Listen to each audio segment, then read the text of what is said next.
The text message from Leo was a photograph of a pristine alpine lake, ringed by pines. "Digital detox this weekend. No excuses," read the caption. I should have made one. I've never liked the woods, not the way the others do. To them, it was an adventure. To me, the silence there has always felt different. Not peaceful, but watchful. Waiting. Hungry. But you don't say no to your friends. You pack your bag, you smile, and you ignore the cold little knot of dread coiling in your stomach. The drive up was a bubble of noise, a shield against the quiet to come. We sang along to songs we only half remembered. Chloe, buzzing on energy drinks, read creepypastas from her phone in a spooky voice. Sam mocked everyone, turning them into punchlines. Leo just drove, a confident grin on his face, the self-appointed leader of our expedition. But the moment we stepped out at the trailhead, the bubble popped. The silence rushed in. It was immense. The air was cool and carried a scent of damp earth and something else, something sweet and faintly rotten. The path ahead was a dark mouth swallowing the light. The hike in was tense. Leo led, pointing out landmarks he'd seen on a map. Sam's jokes about bears felt less funny, his laughter a decibel too loud. Chloe's energy waned, her phone now a useless brick. I brought up the rear, my eyes constantly scanning the wall of trees. I kept seeing things, flickers of movement at the very edge of my vision that vanished when I turned my head. Just shadows, I told myself. Just the wind. We found the campsite as the sun dipped below the canopy, stretching shadows into long, grasping fingers. Leo and Sam argued over the tent poles. Chloe and I gathered firewood. My skin crawled every time I reached into the undergrowth, half expecting something cold and smooth to brush my hand. When the fire finally crackled to life, its warmth felt like a fragile sanctuary in an ocean of darkness. We cooked, we laughed, and for a fleeting moment, it felt like Leo's promise was true. We were just friends around a fire. The woods were just woods. Then the world went quiet. Not just quiet. Silent. The crickets stopped. The creek's babble softened. The fire's crackle was the only sound, and that's when we heard it. From the trees, 30 yards away, clear as a bell. "Hey guys, a little help over here?" It was Chloe's voice, every inflection, perfect. I turned. She was right there. A marshmallow frozen halfway to her mouth, her face a mask of confusion. "What the hell was that?" Sam whispered. "It wasn't me," Chloe breathed. Leo laughed, a hollow, forced sound. "Whoa, the acoustics out here are insane. A perfect echo." "Echoes don't happen 5 minutes after you speak, Leo," I said, my voice tight. "It's the woods," he insisted, but his eyes darted toward the blackness. "It plays tricks. Don't be jumpy." The mood was shattered. Our circle felt smaller. The darkness felt closer. An hour later, the second voice came. Leo's voice, but sharp with panic. "Hey, the fire's spreading. Get over here." Leo jerked upright. "I didn't say that," he whispered, his face pale. The fire was perfectly contained. A cold dread solidified in my chest. "It's not an echo," I trembled. "It's mimicking us. It's learning." "Don't be ridiculous, Maya," Leo snapped, his bravado gone. "We need to go. Now," I pleaded. "And walk back through that in the dark? We're safer here," he argued. Then came the third call. Sam's voice, weak and strained with pain. "My ankle. I think I twisted it. I'm over here. Please." Sam's face was ashen. He shook his head slowly, soundlessly. The thing wasn't just copying anymore. It was using our fears, using our care for each other as a weapon.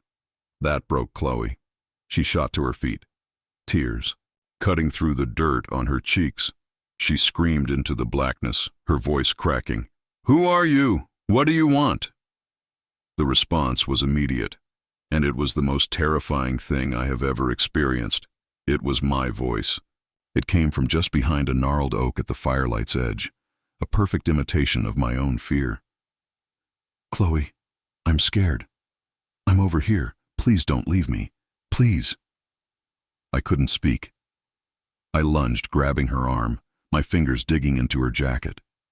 "Chloe, I'm right here. Don't. It's not me." I saw the war on her face, the instinct to run to a friend fighting the screaming terror to run away. It knew us. It knew how to tear us apart. That final violation broke Leo.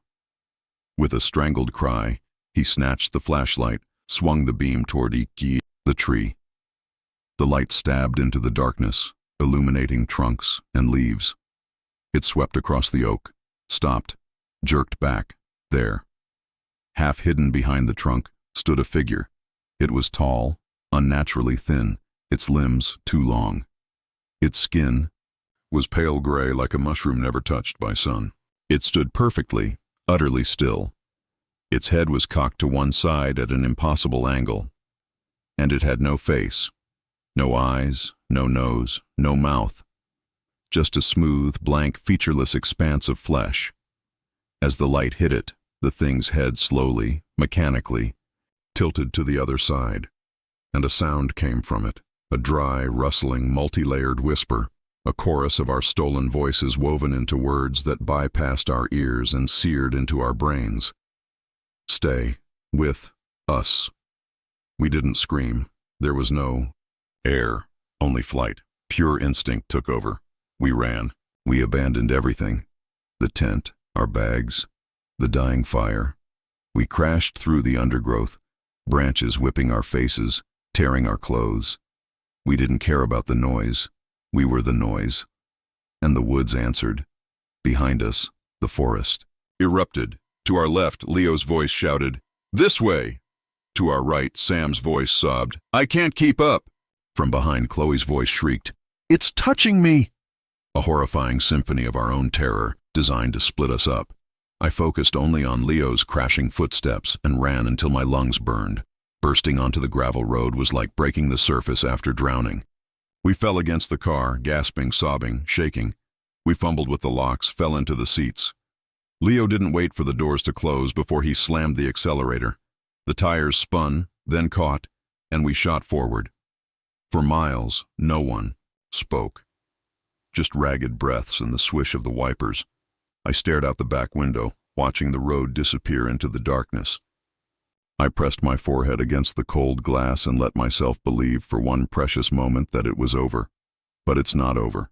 You never really escape. The woods don't let go. I still can't walk into a quiet room without my heart hammering.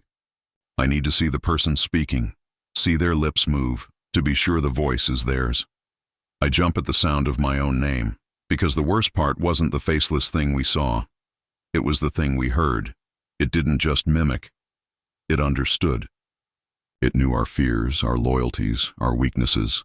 It knew exactly what to say to lure us, to panic us, to tear us apart.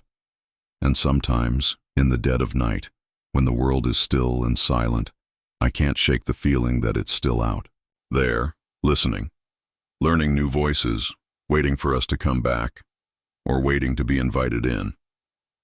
You know, everyone thinks the deep woods are quiet, but if you've ever sat out here, really listened, you know that's not true. There's always something. The wind in the pines, the scuttle of a raccoon, the cry of a fox that sounds almost like a woman. But sometimes, you hear something else.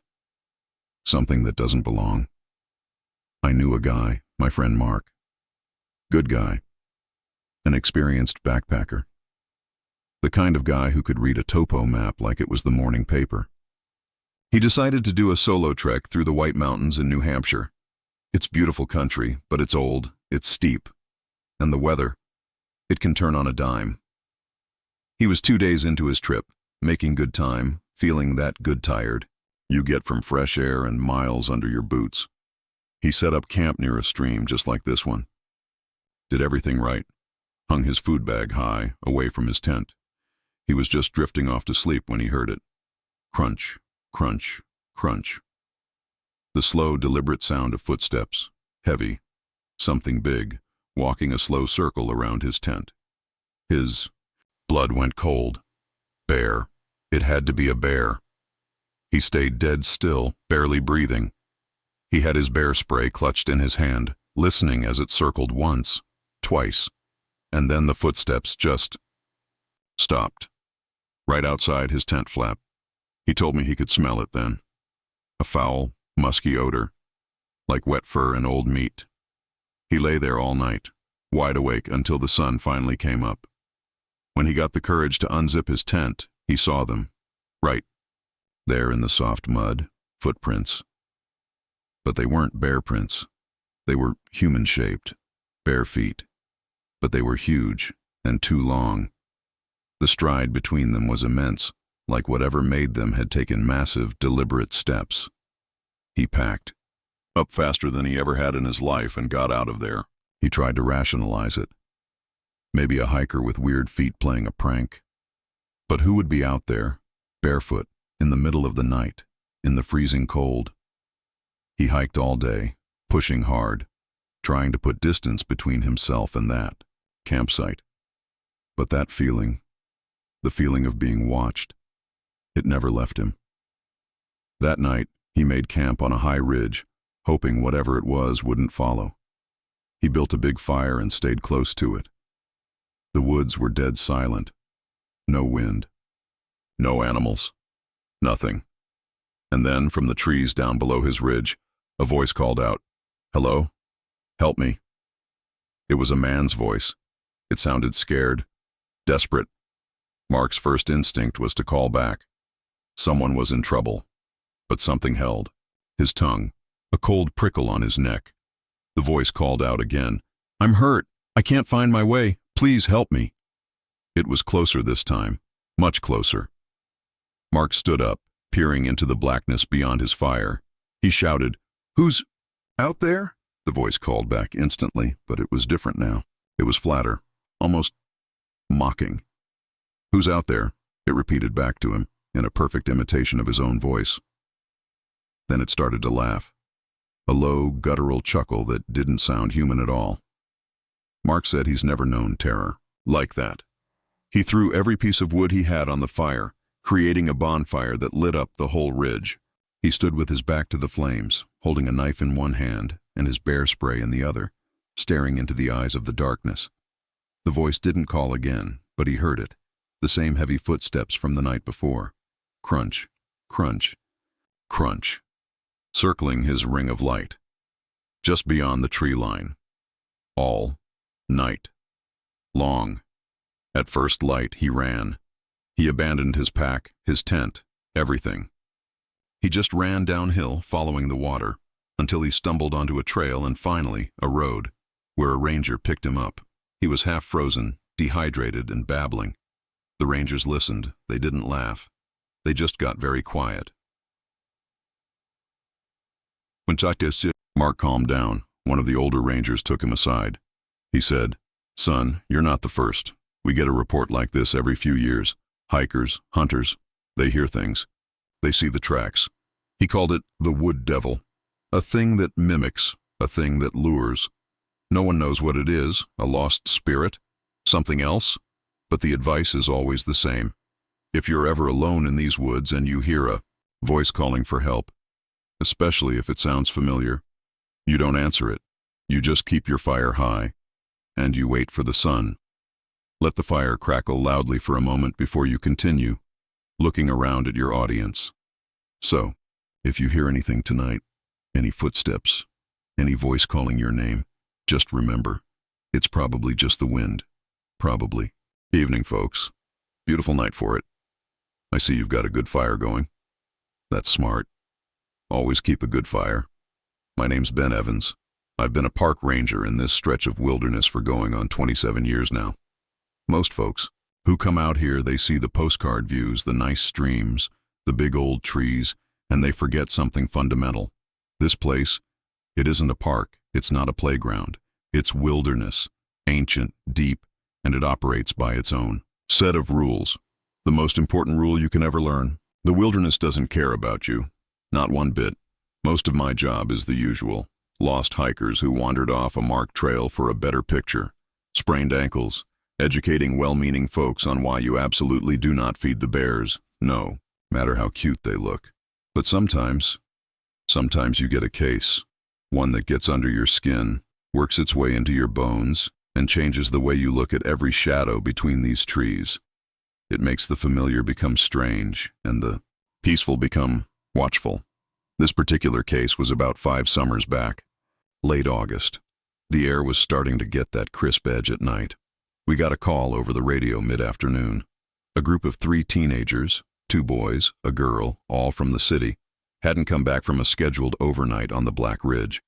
Trail. It's a popular loop, well marked. We weren't too worried, honestly. Standard procedure. Kids that age, they push too far, lose track of daylight, decide to make camp where they shouldn't. We figured we'd find them by dusk, cold, embarrassed, a little hungry, but otherwise fine. We found their intended campsite, a couple of miles in, and that was the first thing that felt off. The tent was pitched, but it was all wrong. It wasn't just sloppy, it was frantic. The guy lines were a nightmare, tangled and knotted around multiple trees, like they'd tried to secure it to everything in sight, pulling the fabric taut and distorted. One of the high-end backpacks, one of those bright blue ones, was spilled, open, its contents fanned out across the moss. But it wasn't ransacked by an animal. A raccoon or a bear would have taken the food pouch, maybe chewed on the toothpaste. This was just dumped, like someone had upended it in a violent hurry, searching for something specific in a blind, trembling panic. There was no sign of the kids. The sun was starting to dip, painting the canopy in shades of orange and deep purple. That's when we began the grid search. Me, Ranger Cooper, and a volunteer from the local SAR. The woods have a way of getting quiet when you're searching for someone. Not a peaceful quiet, a watchful one. You stop hearing the birds, the squirrels. You just hear your own breathing, the crunch of your own boots, the thump of your own heart. And that's when I started to see them. The marks. They weren't on the trees. Bear's claw trees. These were on the rocks. Long, deep, parallel gouges scored into the face of the granite slabs that litter these hills. They were high up, too high for any bear to reach, and they looked deliberate. Like something massive and powerful had dragged its talons across the stone, not for marking, but maybe for grip, or for the sheer act of cutting into something hard. I'd walked these trails for decades. I'd never seen anything like it. Oh, cold prickle, completely separate from the evening chill, started working its way up my spine. We followed the trail of scattered gear. A single hiking boot here, a torn jacket there. It was like they were running, shedding weight and gear to move faster, more desperately. We started calling out, our voices sounding small and fragile against the immense silence of the forest. "Hello? Search and rescue. Can anyone hear us?" And that's when we got an answer. From a dense thicket of young pine up ahead, a voice. A young boy's voice, choked with tears and raw terror. "Help us! Please, we're over here! It's right behind us!" My heart leapt into my throat. We crashed through the undergrowth, radios crackling. Our world narrowed to the direction of that cry. We were sure we were seconds away. We burst into a small rocky clearing, flashlights sweeping. Nothing. The air was dead still, heavy. Then, from behind us, back the way we had just come, the same voice called out again. But now it didn't sound scared. The tears were gone. It sounded curious, almost calm. "Hello? Is someone there?" It was a perfect imitation of our own call. A flawless, hollow echo. A cold dread, colder than any mountain stream, washed right through me. I've heard coyotes yip and howl. I've heard foxes scream, a sound that's unnervingly human. This was neither. This was something listening. Something learning. It led us on for what felt like an hour, that voice. "Over here, here." Always just ahead, always moving, always just around the next bend, pulling us deeper and deeper off the map, down into a steep, narrow ravine we veteran. Rangers call the Stone Maw. It's a place the sun leaves hours before the rest of the mountain. The temperature drops 20 degrees the moment you step into its shadow. That's where we found him. The second boy, Jason. He was alive, curled into a tight fetal position, under a shallow rock overhang, shivering violently despite the warm jacket we'd later put on him. His eyes were wide open, pupils dilated, staring at nothing. He wouldn't speak, wouldn't respond to his name. He just rocked back and forth, a low, continuous moan humming in his chest. We pried his hand open to check for injuries. In his white-knuckled grip, he was clutching a thick handful of dark, coarse hair. It was wiry, black and gray, and it wasn't from any bear, mountain lion, or anything else on our regional fauna charts. It was like nothing I could identify. We got him wrapped in a space blanket, tried to get some warm water into him, radioed for a litter team. As we were preparing to move him, a new sound echoed down from the top of the ravine. It was the girl's voice. Sarah. Clear as a bell, cutting through the gloom. She was singing. A pop song, a lullaby, something sweet and melodic. It was the most beautiful and the most utterly horrifying thing I have ever heard in my life. The acoustics of the maw made it come from everywhere at once, a ghostly choir from the shadows. And the boy in my arms, Jason, he finally reacted. He didn't look up. He didn't open his eyes. He just clenched my arm, his voice a dry, broken rasp, and he whispered the same 3 words, over and over and over again. Don't look, don't look, don't look. We never found them. Sarah, or the other boy, Mark. The official report, after weeks of searching, says lost to exposure. It gives the families something to bury, a story to hold on to. But I know what I heard out there. I know what I saw. That thing, whatever it was, it wasn't just hunting them. It was playing with them. And in the end, in that ravine, it was playing with us. I still walk that trail sometimes. Part of the job. And every now and then, when the wind is just right, or when the woods get that particular heavy silence, I'll hear it. A faint, distant fragment of that same pop song, drifting on the air, or a laughing echo that sounds like it's coming from just behind a tree. So you folks have a good night. Enjoy your s'mores. Stay close to the fire. Keep it high and bright. And if you hear anything out there in the dark, any voice calling your name that you don't quite recognize, that sounds just a little too perfect. My advice? Don't answer. And whatever you do, if you see something moving in the trees that doesn't look right, that stands too still, or moves too fast, for God's sake, remember that boy's words. Don't look. Thank you all for listening to my stories. If you like what you heard and would like to hear more, click subscribe and hit the like button. Have a great night.